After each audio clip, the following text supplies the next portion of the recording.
शिवाय। आप सभी का बहुत बहुत स्वागत है। जीवन में ईश्वर ने जो कुछ भी दिया है उसी में सबकी भलाई है। इसलिए हमें ईश्वर का आभार होना चाहिए और कभी भी खुद को कमजोर नहीं समझना चाहिए। इसी बात पे आधारित प्रस्तुत है एक सुंदर कहानी। कहानी है एक कौवे की। एक कौवे को लगता था कि वह रंगों से वंचित है। जीवन में सभी अपने आसपास के चीजों को देखकर प्रभावित होते हैं। कभी कभी बाहर की चीजों का प्रभाव इतना ज्यादा हो जाता है कि लोग हीन भावना से ग्रसित होकर खुद को कम आंकने लगते हैं। जीवन में ईश्वर ने जो कुछ भी किया है उसी में सबकी भलाई है। इसलिए हमें हमेशा ईश्वर का आभार होना चाहिए और खुद को कमजोर नहीं समझना चाहिए। एक दिन एक कौवा अपनी शक्ल को देखकर सोचने लगा कि पक्षियों में सबसे ज्यादा कुरूप मैं ही हूँ। उसे लगता कि ना तो आवाज अच्छी है और ना ही पंख सुंदर हैं। काले रंग की वजह से उसे लगता था कि वह रंगों से भी वंचित है। यह सारी बातें सोचने की वजह से वो हीन भावना से ग्रसित हो गया और दुखी रहने लगा।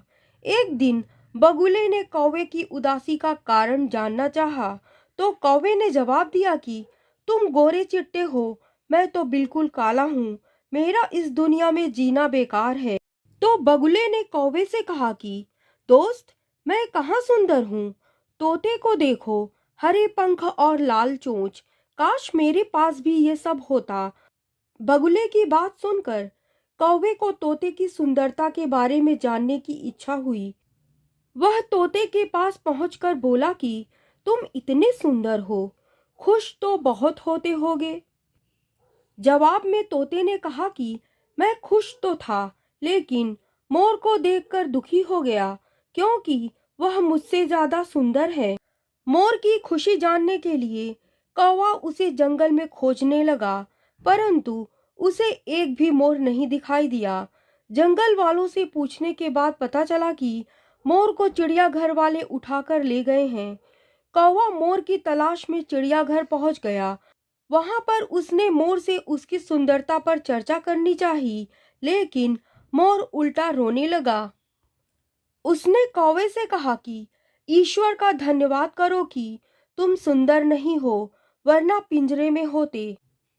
हमारी सुंदरता की वजह से हमारे पंखों को नोचा जाता है, उन्हें हमसे अलग कर दिया जाता है और बाजार में बेचा जाता है। इन सब के वजह से हमें कितनी तकलीफ होती है, तुम्हें इसके बारे में अंदाजा भी नहीं है।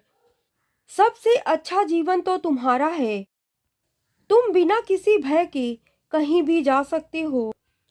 इस कहानी से हमें यह शिक्षा मिलती है कि हमें भगवान ने जैसा भी बनाया है, हमें उसी में खुश रहना चाहिए। अपनी तुलना दूसरों से नहीं करनी चाहिए।